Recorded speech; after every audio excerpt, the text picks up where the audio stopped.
ही गेली नाही. नाही नाही, तिची सवय मला द्यावे. कारण लहानपणापासून एकत्र गेलो वागणलो.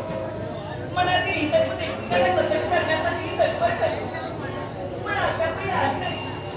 हा, हिचं नित्याचंच कर्तव्य आहे. कोणतंही काम सांगा, ही वेळेवर करतच नाही. नित्यशा विलंबच लावते. पण अद्यापही आलीच नाही. पण पूर्ण आत्मविश्वास आहे. पण त्यांच्या आठवणीत अगदी मन कसं त्यांच्यापर्यंत ओढ येते. ते दिसायला नक्कीच सुंदर असते.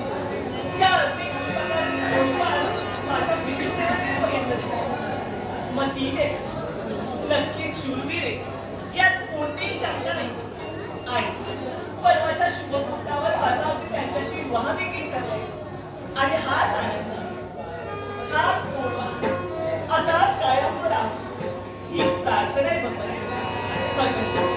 तुझ्या कृपा आशीर्वादामुळे ही सारी सुखे माझ्या चरणाजवळ लोकांकडे घेते. मग असं असताना हा आनंद कुणाला मला सांगा, कोणत्या शब्दात व्यक्त करावा, काहीच कळेनाच नाही, काहीच कळेना.